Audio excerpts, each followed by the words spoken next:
Greetings, chess people. I'm here with my lovely cat, Parker, the orange boy back there. Well, he's not with me. He's just there, and I'm in his space, because that's what cat owners do. But I'd like to go over a game from a recent tournament I played in. And I think it was very exciting, and there's some good tactics and some good lessons to be learned from the game. The game occurred in Lubbock, Texas, which I hear you saying, where on earth is Lubbock? What is that? Well, Lubbock is a beautiful West Texas city located in West Texas. Looked kind of like that. Did it look like that when I was there? No. But hey, that's okay. So it was a nice place. There were no one on the streets. There was no art exhibit going on at the time.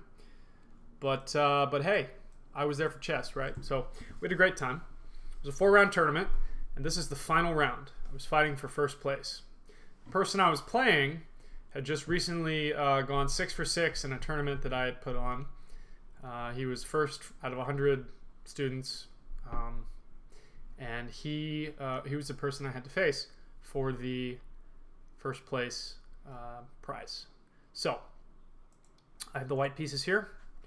Keep in mind, it's been a long day of chess at this point. This is the final round, so I wanted to play something a little more conservative.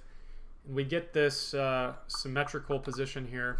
And we could go into a lot of things. We could push c4, Queen's Gambit. We could play Bishop f4 for a London. We could play g3, get a Catalan type thingy going on.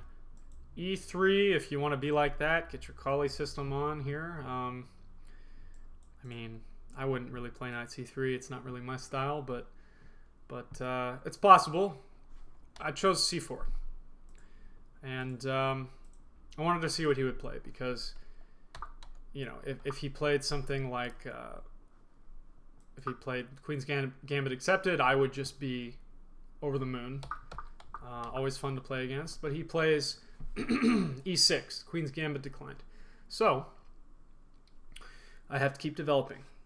Knight c3. All right. And this is the move, h6, that actually lost my opponent the game. And we're going to find that out later. So just keep that in the back of your mind. Very slow move, preventing a bishop or a knight from coming to this square. But it's not something I ever intended in the first place. So prophylaxis against something that's not going to happen is not prophylaxis. It's just a waste of a move. We really want to develop bishop b4, going to the Nimzo-Indian, or I mean a6, or really anything else, bishop e7. So h6 is not it. It's just a little too slow. Maybe even c6, but okay, I go for an exchange variation. And if he takes with this knight, I'm perfectly fine to play e4 and reach this position. I'm very comfortable in this position. Okay. However, he takes with the pawn. And this is fine. This is just fine.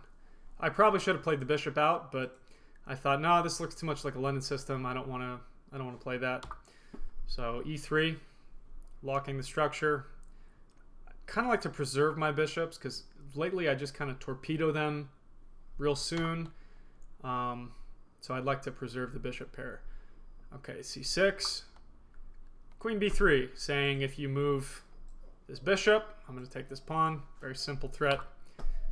Bishop d6, bishop d3. And queen c7. So protecting that threat, creating a nice little battery here in conjunction with the knight. That could be rather annoying. e4. Break in the center. Probably could have prepared this a little better. Probably could have castled, but not a problem. Maybe even queen c2 would have been easier, better rather, earlier, instead of queen b3 to support b4, e4 rather. So e4 takes, and he attacks the queen. It's a take fest, and pieces are flying off the board. Okay, I push. This is a devastating mistake. So black can win a pawn here by just taking with the c pawn. The reason black wins a pawn is because I should not take that. I could take it. You're thinking, okay, I don't understand. There's two on one. There's more. So if I take, black has a tactic. See if you can figure it out. I'll wait.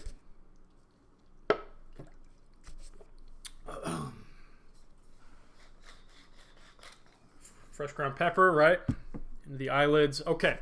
Boom. Okay. So, double attack. King's in the center, so it allows this check on this diagonal. Very uncomfortable. I lose the piece. I just lose the piece. Zero compensation. Zero compensation. It's not good. And I would have lost the game if he'd seen this, but he didn't see it. He did not see it. He took with the bishop, so I took with my bishop. And now we've exchanged completely. The center for both of us is not existent, non-existent. So, castles, castles. Fairly even game. The knight comes in, and we notice I still haven't developed this piece. Well, there's a reason for that.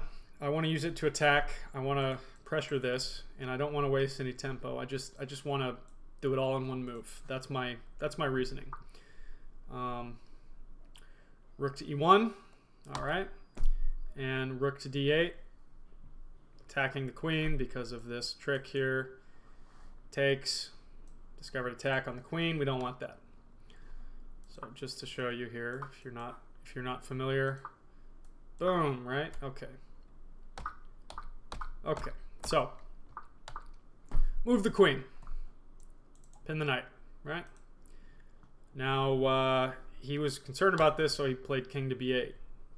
Probably more active moves out there, but this is fine. Queen g4, very simple threat. This, right? Taking on h6. Of course, this pawn is pinned, so can't have that. What's the only move? f5.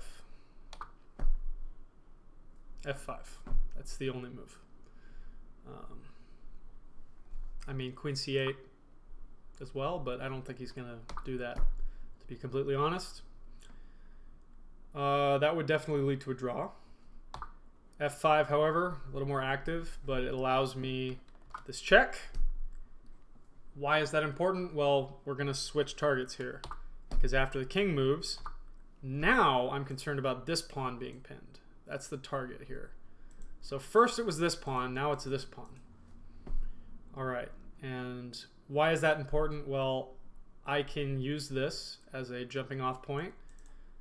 Put a knight there, put a bishop there, maybe get a rook in here.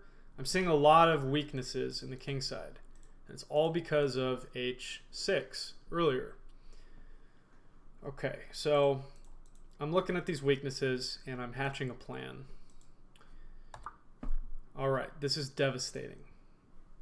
See if you can find out why. And in my head, I was thinking, in this position, I was looking at the board thinking, wouldn't it be devastating if rook f6? Consider why that's devastating. There's a reasoning, and I just pointed it out because this pawn is pinned. So we get to play a pretty devastating tactic that will win us the game. Certainly in exchange, but perhaps the game. It's not this. That loses us the game. That loses us the game bad, right? So very close right there. This just a skewer, you know? I mean,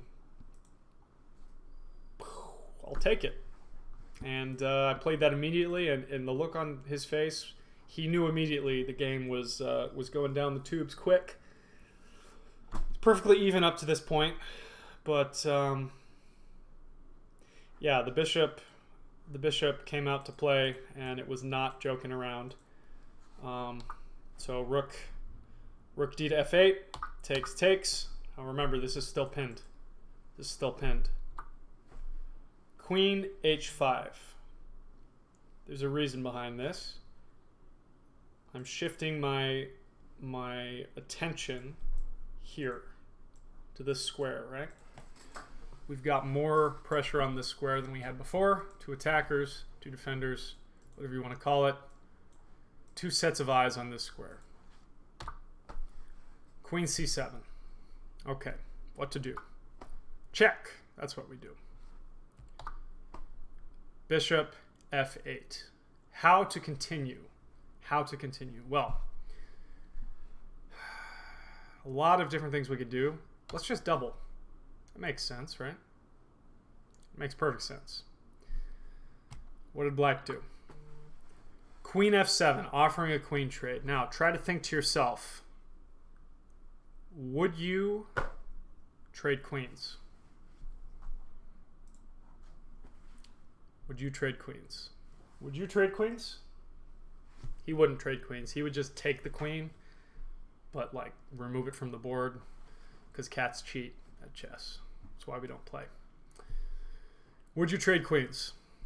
Well, you shouldn't trade queens. The reason is you don't have to trade queens. You have something infinitely better. What is that? Rook takes f8, and he resigns. Why? Why does he resign? Well, let's calculate a bit. What if king h7? Consider that. What if king h7? Big stretch. If king h7, knight g5. Mate in 1. Remember, pinned, yeah? With the queens staring at each other, with material on the board. Devastating. Okay. What if queen g8? Well, I mean, we can take our time here. We don't even have to... we can take that. What's he going to do? What's he going to do? I mean, this is coming. You're going to block that, right? Well, guess what? I'm still coming in. Okay? I mean, it's happening, whether you want it to or not. So, brutal.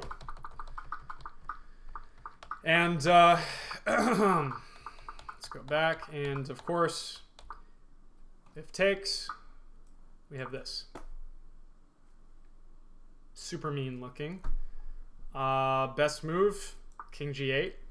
And after we take, you try your very best to win with these 2 pieces. But I mean, that's a bad material deficit. That's going to be a hard time. A very hard time indeed. Yeah. My opponent played excellent. Just a little mistake. I mean, my little mistake cost me the game if he'd seen it. So it's not it's not like you can't make mistakes in chess. It'd be nice if you didn't, but you have to make, you can't be the one to make the last mistake, right? You know what I mean? So he made the last mistake, so I jumped on it. If he jumped on my mistake, I would be making a different video. But my opponent played very well. He had 3 wins up to that point, and yeah, it was a tough opponent for sure.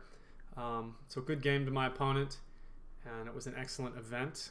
I hope to go to more events in Lubbock, Lubbock, Texas. And I hope you enjoyed the video. Keep calm, chess on, enjoy animals, be nice to birds, drink coffee, bearded barista coffee, right? In fact, you ought to be nicer to birds. He's mean to birds. Anyways, keep calm, chess on, all that good stuff. Take care.